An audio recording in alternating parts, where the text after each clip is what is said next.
No sound, Nicole.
Let's be real. You keep saying you'll get visible after things totally calm down, right? Meanwhile, your calendar is feral, like a crazy cat. All over the place, colors, you can't even remember what they are anymore. Your inbox is totally on fire. Yeah, you wish you could set fire to it. And later has been lying to you for years because you know what? The truth is, you are the best kept secret, my friend. You're busy doesn't equal visible. Hard work doesn't magically broadcast itself across the radio waves. Nope. That's why the Brew and Stew Media Spotlight exists. That's right. A collaboration between Nicole Borghi and Colleen Stubbs. One booking, two podcasts, no pitching, no chasing, no pretending you enjoy the outreach. We know you don't. Nobody does. You show up, you talk like the authority you already are. Your message gets heard on purpose to an aligned audience. Stop waiting. Stop hiding behind the busy button and book your Brew and Stew Media Spotlight package now, because staying invisible is a choice and you're not going to do it anymore. You're going to be visible. You're going to be influential. Scan the QR code. Make that choice for the Brew and Stew package.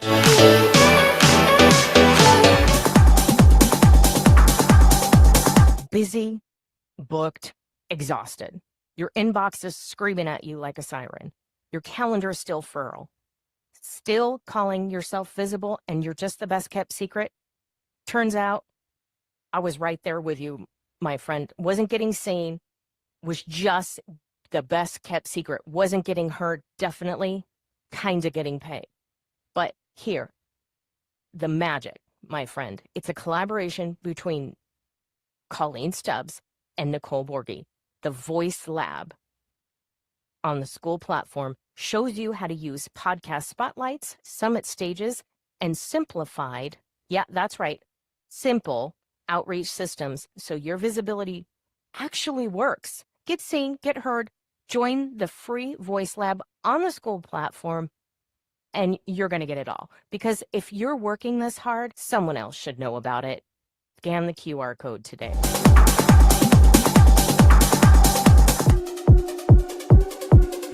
Welcome to a world of unforgettable experiences and immersive marketing. Transform your events into extraordinary moments that captivate your audience. Whether it's corporate gatherings, product launches, or community celebrations, our immersive marketing solutions elevate your events to new heights. Immerse your attendees in a world of audio books and podcasts tailored to your brand. Engage their senses and leave a lasting impression. Explore the power of storytelling with our curated podcast content. From insightful discussions to entertaining narratives, we've got the perfect audio experience for your event. Ready to make your next event unforgettable? Scan the QR code now and book a complimentary immersive marketing call with our experts. Let's create memories together. Elevate your events with immersive marketing. Scan the code and let the magic begin. Let's All right, all right, all right. Good morning, good morning. Whoops. Oh well, we're ready to go. Good morning. It's Tuesday. We got over the Monday hump and all the tech changes from the weekend. And I just want to say to you guys, I don't know about you, but you feel like you're juxtaposing all the time and going nuts because you think things are set in a specific way and now you can't find them. It's like the catch-all in your house where you put your keys in the same spot and somebody moved it. So now you got to put it in a new spot and figure it all out again. It's just, I don't know if tech is doing it to drive me mad. I think personally today I'll take that. I don't know about you, Colleen, but I think they're after me. But I know I'm not that precious to them that, but I think it has to do with hindering your business. And I want to get into that today because when people change for the sake of change, it just hinders your ability to perform correctly, to perform well. And I think it hinders, you mentally. And I think it has a lot to do with how we deliver customer service because we're still trying to figure out whose dream we're in or whose nightmare we're in. But good morning. Welcome to the Voice Lab podcast. You guys, I know I woke up with a little bit extra coffee, took some B vitamins, so my brain is going out of control. Glad I exercised today, or it would be worse. But we've got some great things going on. You guys check out our sponsors and look for that information. Connect with us. Get on the stage. Get seen and heard. And we've got 3 stages coming at you guys. I'll put the information in the chat. There are some great stages coming here. If you're a speaker, you want to get seen and heard, and you want to be part of the movement to get rid of that trust recession and really move the needle in connection. And you want to truly provide solutions instead of scream about it. Come to these summits, join us on our podcast, comment below, like and subscribe. We want to know where you're at with your business. We had a great conversation yesterday at Monday Morning Business Foreplay. And before we go into what we're talking about, how did you feel? I learned a few things yesterday about LinkedIn. What did you learn, Colleen? Yeah, absolutely. I did too. And, I thought that I'd only been on LinkedIn for about a year, but I went back and looked after that meeting and realized I've been on for almost 18 months. And so I think I didn't use it at all in the beginning because I didn't understand it. And so now I'm really diving into it and learning more, learning how to present myself, how to utilize it in the best way, how to reach my ideal target audience, how to integrate myself into the circle I want to be in, right? And I think that's so much better than just kind of hanging out and skipping around, which is like the Facebook thing. You just kind of go to wherever and do whatever, right? But to get on LinkedIn with clarity and purpose is going to be a really momentum building thing in your business, right? And then I think too, like you were saying with the tech, it's almost like you get, I feel like it's set up to kind of keep us unfocused, to keep us looking sideways instead of keeping our blinders on and keeping focused on what we need to do. And you and I have talked about this, and I'm really going to be simplifying my tech down because I want it to, number one, look professional. And that's important to me and my business. And then number two, I want it to be simple. I'm older than you, Nicole, and I'm probably tireder than you. And I do not want to do things that are difficult. I just don't want to. And I really want to build a business that I'm madly passionate about and a life I'm madly passionate about. And that doesn't include trying to keep up with all the tech. I want to find a way that works and keep it simple and just keep utilizing it. And I know things are going to grow and change. And as it does, I'll make strong strategic moves to stay with it. Right. but my basics are going to be foundational and simple. I like that. I like that simplified, and I know that's where we find when in our conversations our like-mindedness, and that point is to say let's simplify this. Born and raised in Silicon Valley, folks, of course, we had a bit of the woo and the alternative healing, but we also had the tech. I'm from the era of Pong, the 7-foot fax machine table with the green and white paper that you actually had to pick up the phone and dial to send the fax that was going to print it out. And I think it was purple ink at the time, just like the skull. You remember the smell of that ink was so potent. But Well, we had to keep the lines all lined up. Do you remember you had to keep the dots lined up yep.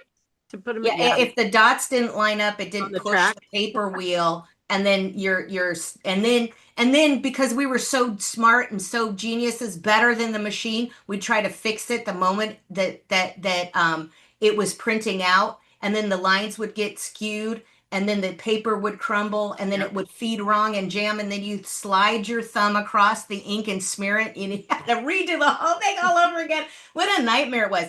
But you could actually touch the tech, right? You actually were part of that. So there was a human experience there. But saying that is, growing up with Star Trek and being part of that Star Wars era, why are we making it so darn difficult? And that goes back to the change for the sake of change. If you guys are feeling it, and I hear a lot of people, hey, you just need to do this, you need to do that. It doesn't work that way anymore. It worked that way yesterday. And like I used to tell the people when I managed my team, in security, it was like, look, let's remember something. Let's get something straight from jump. Yesterday was yesterday. Today is a new day.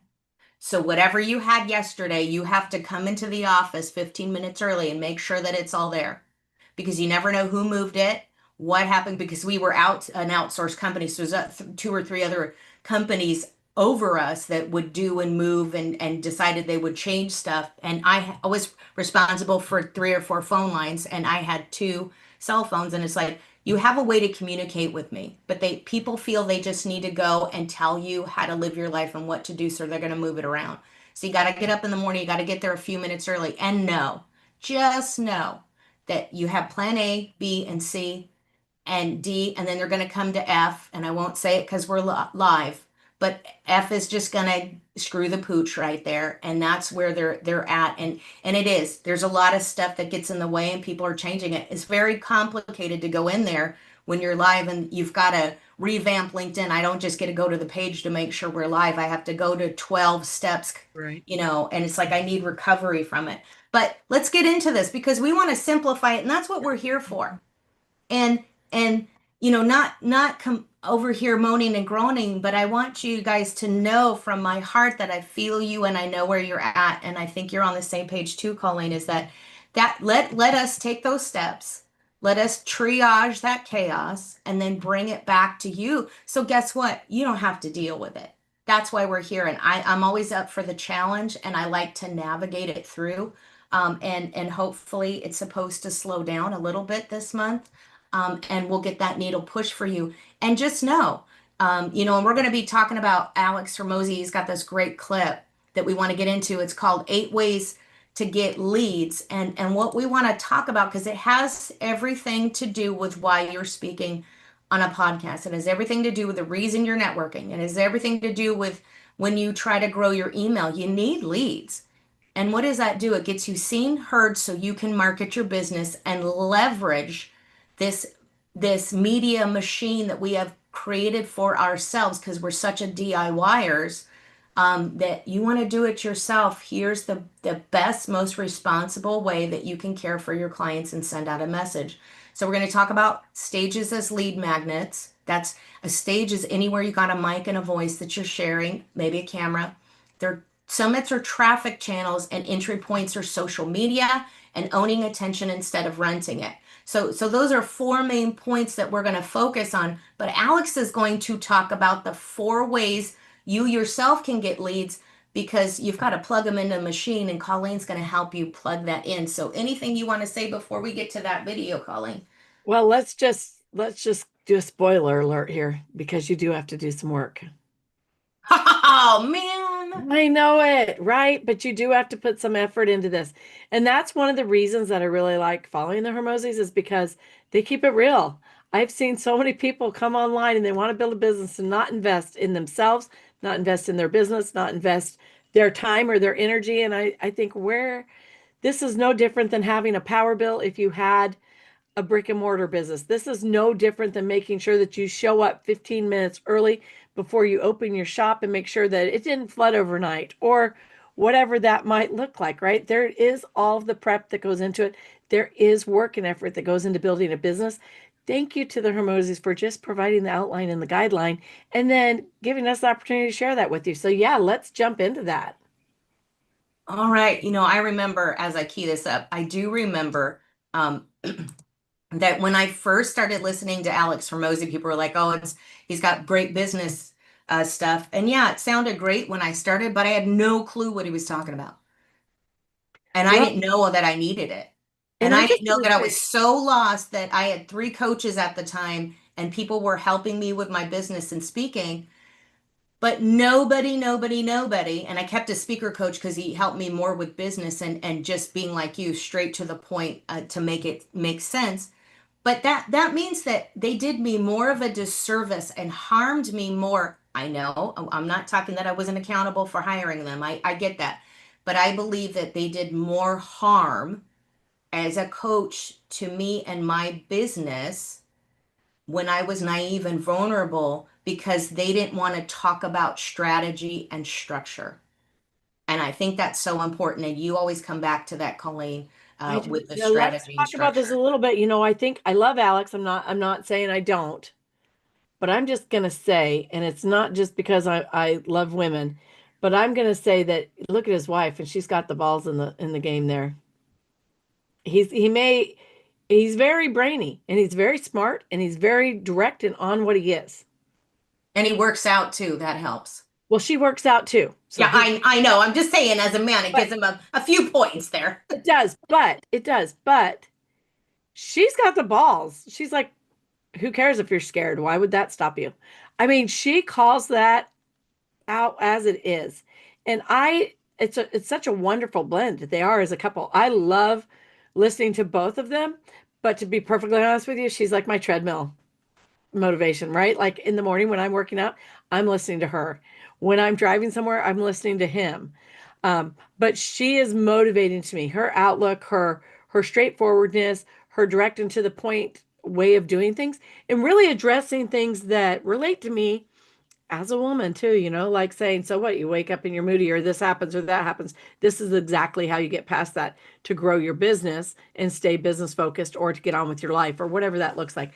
But I think the way she calls things out and just knowing their story, she's the balls in the bunch there. And I think the great thing that I like is the fact that they catch each other at certain things. And when you get deep into that conversation, you really listen on how they connect and motivate each other and where the other stronger one is. And I love that side conversation where she'll come in and she'll say, "Hey, Alex came in and said A, B, C. Like, why do you care?" Like he was talking about her voice. And he's like, do you hate it? Then other people are going to hate it too. So just love what you have. But and she does that. She comes in with him and they have those moments where there's like, they call it out. They do. They And you know what call I it out on love? each other. I love the one time where one of her podcasts, she was saying that she had to make some really hard calls, like phone calls that maybe gave her a little anxiety and she was just a little about. And so she called her husband and said, "Hey, I need you in here." And he came in, stopped what he was doing, came in, and she says, "I need to make some calls." He's like, "Okay, what do you need from me?" And she's like, "I just need you to stand there." And how many times do we need that as an entrepreneur, not even just as women, but as an entrepreneur? How many times do we just need somebody else that we know is just going to stand there, that loves you and supports you through the thick of it? And so you can get on that call. It just gives you a little bit of safety or security in getting in that call. Not that she needs Yeah. that, but it's just nice to have that right there in front of you as a reminder that this is okay. And you just go forward with making the hard decisions and making the hard calls you need to.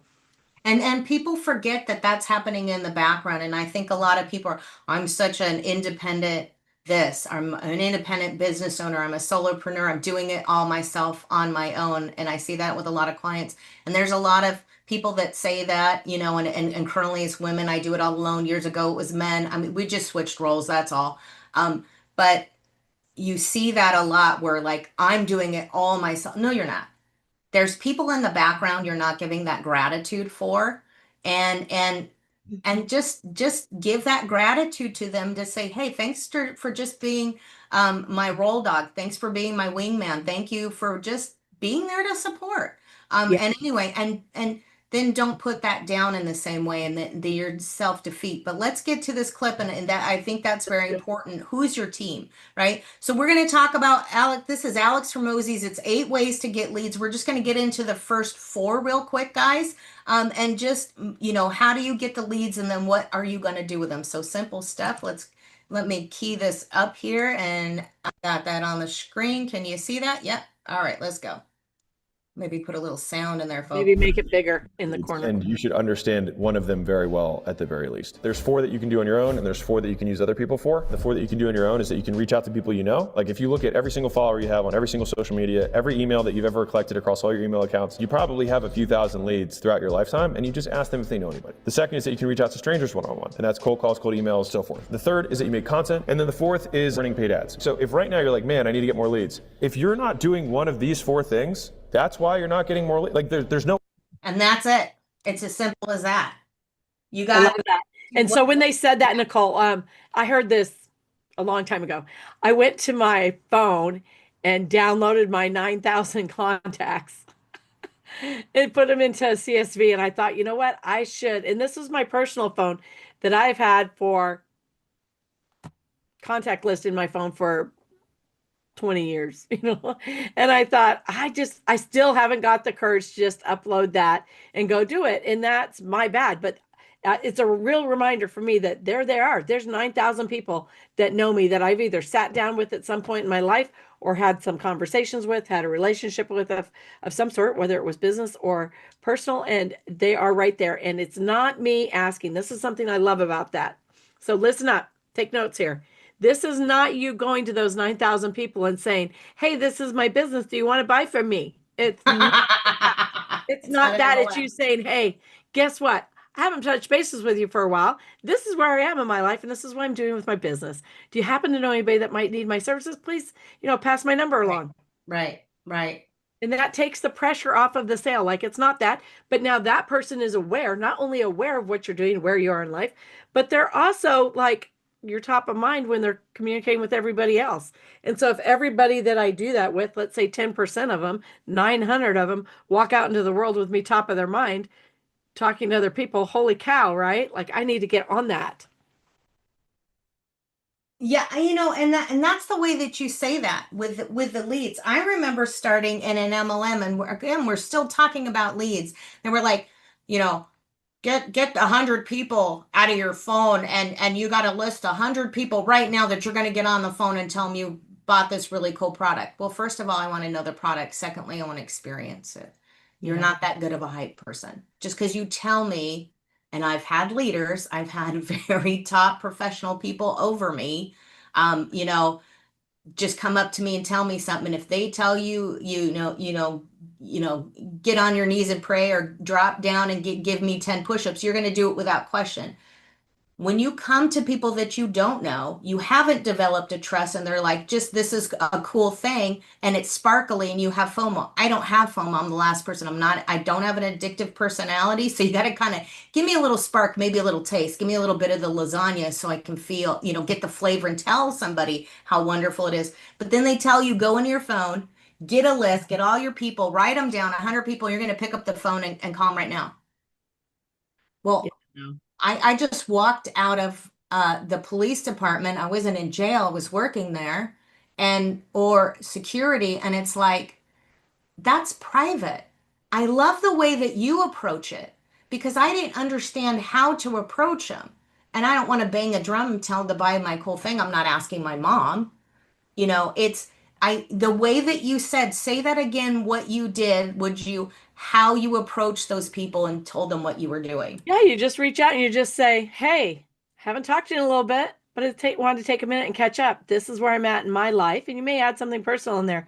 And this is what I'm doing with my business. So if you know anybody that needs my services, please feel free to give them my number.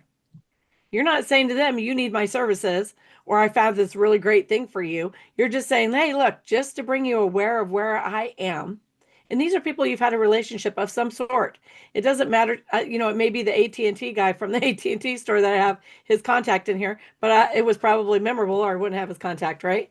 But just reaching out and letting them know where you are in life and that this is what you have. And then Yeah. that brings you top of mind for them. And you don't need all of them to remember, just some of them. I'm not special. I promise if you look on your phone, my husband doesn't even talk to anybody on his phone. He has almost 1,000 contacts on his phone. He doesn't even hardly answer his phone. So it's really quite simple. And do that on your personal phone. So personal phone, business phone, download them from one to CSV and upload them to your CRM and do that. So it's a good challenge. Now I don't do Facebook ads. I got in with a group to do Facebook ads, hired somebody, and their thing was, you're going to make money off this, and if you don't pay me. Well, guess what? 2 months later, they, just kind of quit the relationship because they weren't making me any money. And I never did end up paying them. And it's a great company. I'm not saying it's very techy and very up and coming, but the ads that they were using AI to create for me, the ad that was drawing people in and they were getting the leads on, didn't represent my brand. So then when Right. people clicked the link, it came up something soft and floral and pink, and it was not techie at all. And people were confused. And I pointed that out to them. They were like, no, I don't think that's it. Because this ad did really good. It got so many clicks, just nobody converted onto your thing. I'm like, that's because the ad isn't a true representative of who I am. And so I just got done with Facebook ads then. The amount of talking I do, I probably just talk to that many people anyways.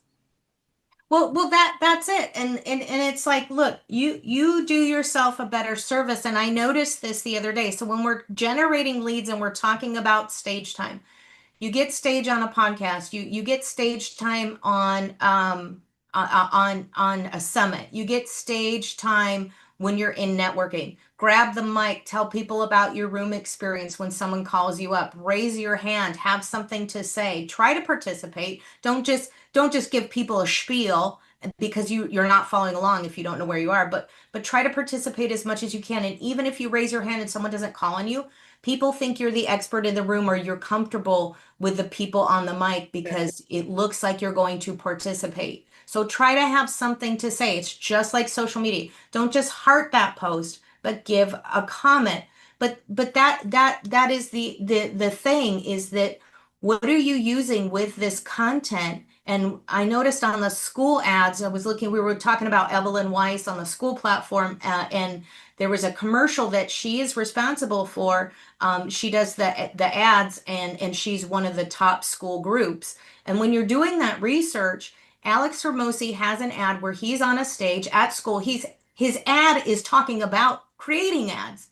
So it's his viral video, one of his top performing videos that he's telling you to say, hey, when you're putting your ad out, use one of your top performing videos. Then why pay somebody to redo the ad if it's your top performing videos? Are you going to move the needle? And I've asked a few people that have done this for years, and I'm asking them the difference. I don't want necessarily the data that people looked at it or clicked. I want to know if they bought. I want to know if it gave, if I'm just doing a PR campaign to move the needle and get myself out in the AEO, if you're putting in amount in that system, if you're getting found, if Google's going to find you, the SEO and whatnot, is it going to move the needle any further than we are now? It's like doing a podcast versus a news station. So what's the deal? We're probably, if you're under a certain amount, and I haven't figured this out yet, but I'm sure I'll be digging that up soon. What's the differential on a viral post or a post that gets 600 likes? Maybe you're not getting a million, maybe it's not the top viral, maybe it's not on the news at 6, but if you're getting 100 views and last week you got maybe 1 view by your cat, then you're moving the needle and that's publicity for you. So that's what we're talking about. Is that going to drive leads? So if you put the video out, and this is what I do, under those videos, I'll put links to follow, go to the website, go to the page, Put the links in that video, put the links in your channel, put your link tree out there. People will go and find that. Or you put a QR code somewhere. Tell people what to do, have a strong call to action, and then have links so that they're going to go back to your channel. Like and subscribe. Stop lurking and watching the channel because there's always, it's usually a 50%, it's like 51, 49, 49 subscribe, but then there's 51% commonly on YouTube channels that don't subscribe, but they're still watching. So it's not going to hurt you. Please share because it helps with everything when we're collecting data. But driving those leads, I think you could just do it yourself. And that's an entry point on social media. That's what we're talking about today. And we're talking about the traffic on those channels. Yeah, so let's Yeah. say Jeff Veal was telling us, one of the things that he does is every time he comments on social media, he puts a little image or a QR code of him. And so every time they see that comment, it's no longer just association with name, it's association with picture every time. And so every single time he comments, he does that. And people get to know him really well that way. Let's also go back to Summit's podcast networking as traffic channels. And let's talk about the networking because I've sat in many, many, many networking meetings. And the sure tell sign that you don't know what you're doing is if you don't have a 30-second introduction down pat. It should be 30-second, and if you have a minute, then you should be able to fill in with a little bit more detail, and everybody should come prepared with that. If you don't have that, go get that before you show your face in networking, because you open your mouth and you stutter. Number one, they know you're not confident. Number two, they think you're new, and nobody wants to work with you until you've got some experience. I understand. No, it's like nobody wants to hire you until you have experience, but they also don't want to give you the experience to get hired. I get it. But Yeah. that regardless, that's where we're at. And so you should be able to say in 30 seconds, "Hi, I'm Colleen Stubbs. I'm the founder of Simplified CEO Systems, and I simplify Go High Level for midlife entrepreneurs." Simple. Who you are, what your business is, who you help, how you help them. Super simple. Get that down pat before you get in those networking meetings. Anybody can do this. It's legit 30 seconds. I don't know anybody that can't talk for 30 seconds. So get that down pat and you come across as clear, confident, and ready to do business. And that makes a huge difference. Of course, summits and podcast, same thing. You need to be prepared before you go in. And if you're not prepared, this is a little bit different audience because if you're not prepared, if you're nervous, and I'm working with a client right now that's nervous, and she's like, "I need to get on podcasts. I know I do, but I just can't. Like, I just clam up. I can't do a speech like that. I could do a presentation where nobody sees me and I can look at notes." And I said, "Okay, well then go work with Nicole." Because here's the thing, you can submit to Nicole before the summit the questions that you want to answer during your interview style presentation. And Nicole is happy to give you that experience. Go work with Nicole, give her the questions that you want asked, give them to her in the order that makes it flow correctly for your business. So she'll ask them in that order and have your answers ready. Rehearse your answers. They don't have to be great detail, just rehearse them so you're familiar with them, and then sit down and do it interview style. That doesn't matter if you do interview style 5 times, 10 times before you're comfortable making your presentation. That's why Nicole's here, is to help you get comfortable and get confident getting on stage. And so this is a great way to get leads. I have grown my email list hugely by getting seen and getting heard on stages. Yeah, and you can do that. And thanks for that. And yeah, that's what I do is for me it's important. And I think sometimes it's fear. I agree with that. Sometimes it's just not knowing. And a lot of and the third thing is the one of the biggest mistakes is let's just get on a call and chat. Nobody thinks you're that interesting. Nobody wants to overhear your conversation. This isn't Real Housewives. If you're talking about business, talk about business. If you want to talk about reality TV and gossip, and that's your channel, that's one thing. But when we're talking professional, you need a strategy and a structure. I have several talking points so I can come back because when I'm messing around with the tech or something's moving or I've got to check something, I just had a page that went down when I was on LinkedIn because for some reason it shut me down. But I can focus back to the page and the talking points that I was at. And as a person that's a host and has been a guest, the easiest way, and someone did this for me, I will interview you. on a commercial. I needed like an interview kind of top three questions that people would want to know about my talk or my conversation or my business. And they helped me format who my avatar was, and all that was behind the scenes. And then when I came up, I was able to answer these questions. And so they guide you. A good interview will guide you to the answer.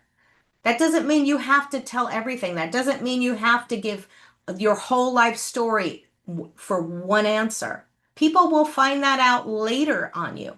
So the more interviews you do, the better you get, the more comfortable you get. And the more interviews you find that there's a point in time that you can add a little bit extra. And you can add a little bit extra if you get tuned in and turned on fully awake there.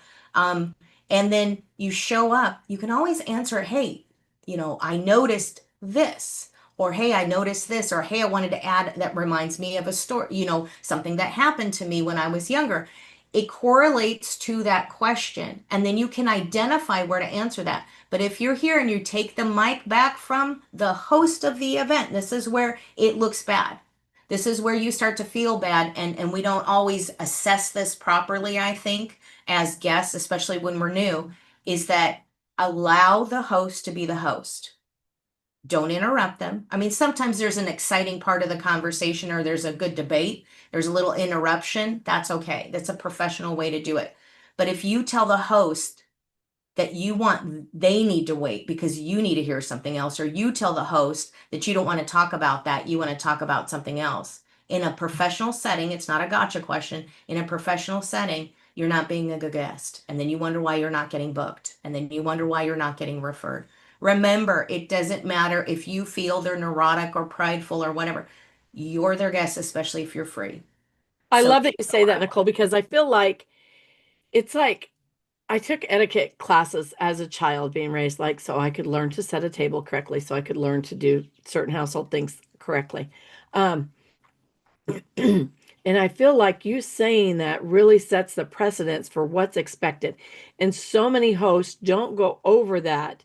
And so, as a guest, from the guest viewpoint, they're thinking, okay, what do I say? I need to say something. I need to interject here. I need to say something. Instead of understanding or having a signal, even that now it's my time to speak, just people skip over that. I think hosts skip over educating their guest on that process because it is different on different stages, but also knowing that a lot of people are just beginning and they need that education.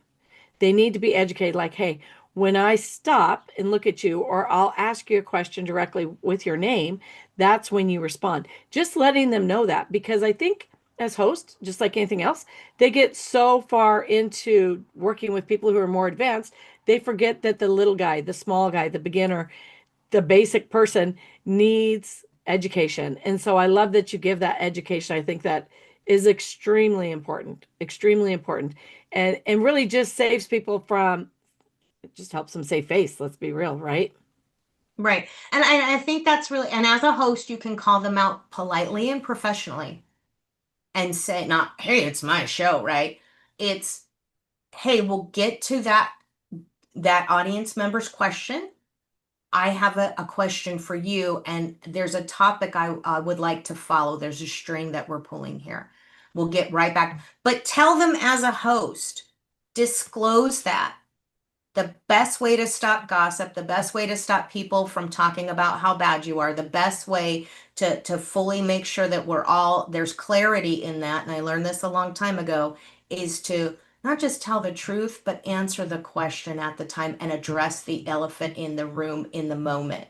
It's like, hey, you've got a little something in your teeth. Maybe you're on air and you just, take a second. Maybe someone's coughing and you just need to say, hey, go ahead and grab your water and I'll add to that. This is a good time.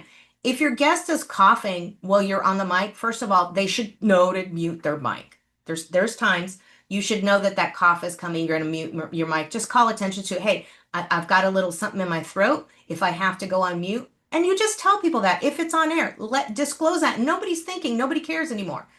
But if you think that it's not happening and you start to cough and you're hacking over there, it's bad for the audience. It's you look like a bad guest and you're not addressing the elephant in the room. So that's a little bit of etiquette, especially on the stage. Don't push it. It's not a race. You're not the Olympian that she came with a bad tendon or a bad ankle and she just went out with a broken leg or something like that and she was skiing because she didn't want to tell anybody. You're not winning a race and you're not helping. You don't look like a good guest. And yeah, there's a way to call it out at that moment and bring attention to it, and then people will move on. There's a lot of study on it, been doing it for years. Make sure you do that. And that helps with who you're addressing. And that helps your avatar know that's a call to action in its own right to say, hey, this is what we do. This is how we do it. And people see that.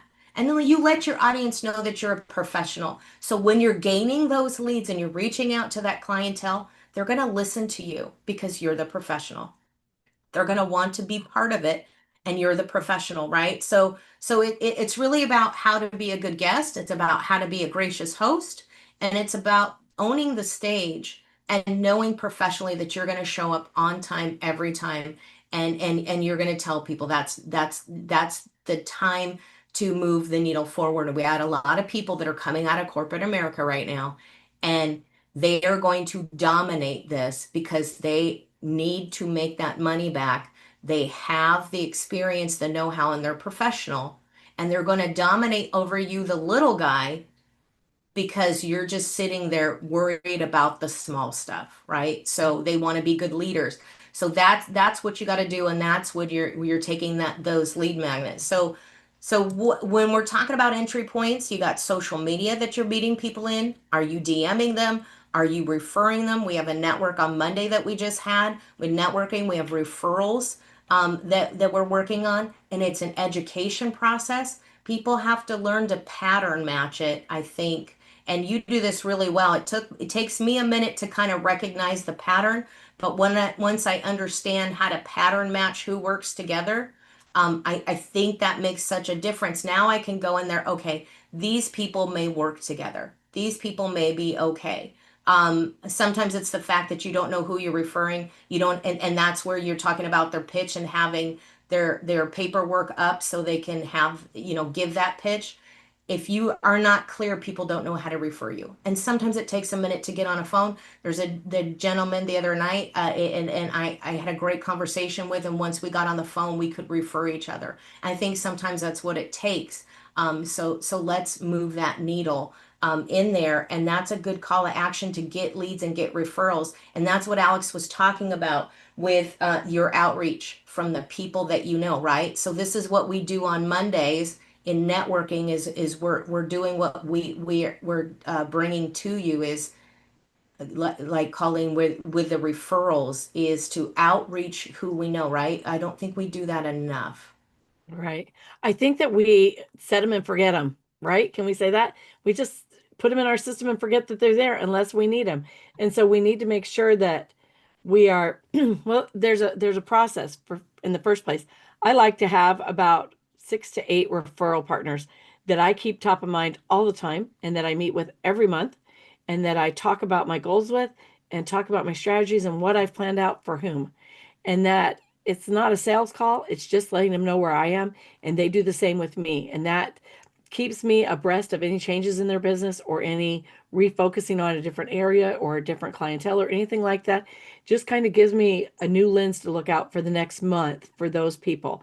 And these are the best referral partners because they refer back. It's reciprocated, right? And we want that.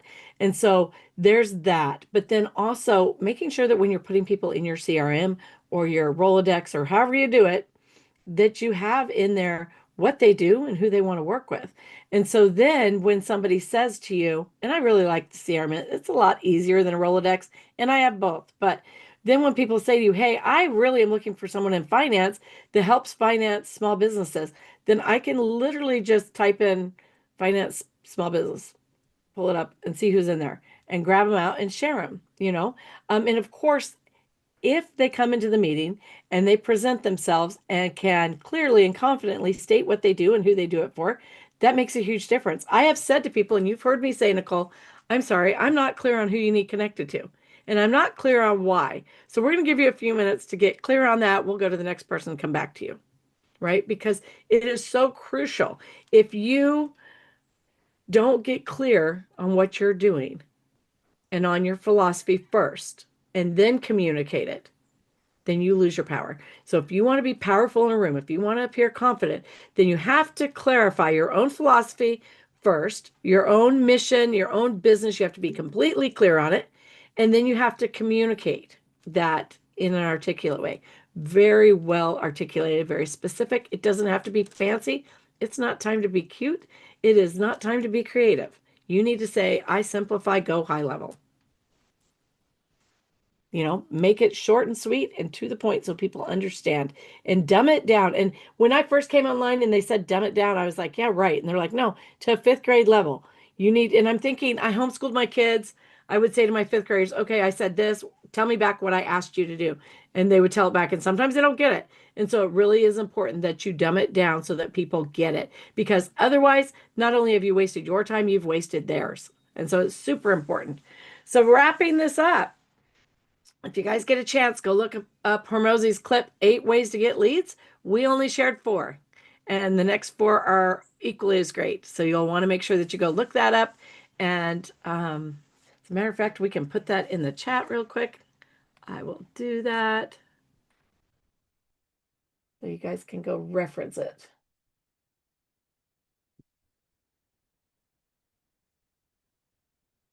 There we go. That is in there, Nicole. You're muted. Are you speaking? You must have needed to cough. Yeah, I sure did. Yeah, I was just looking at the message in the chat, and whoever's trying to come in and cruise by and say the things that you're saying. I sent you that chat in there. I just want to call out and say, hey, you're helping us move the algorithm. So whether you're being nice or you're being rude and you don't like what we have, you know what? Thanks for moving the needle. I just want to say that. All right. So we have to go, folks. Have a great day. Did you get what you needed to put in there, Colleen? I did. I put it in there. All right. Awesome. All right, guys. Thanks. We'll catch you on Thursday. Let us know what you're looking for. We're going to talk more about business leads and how to nurture that conversation on Thursday. If your visibility isn't converting, let's talk about that. All right. Bye-bye.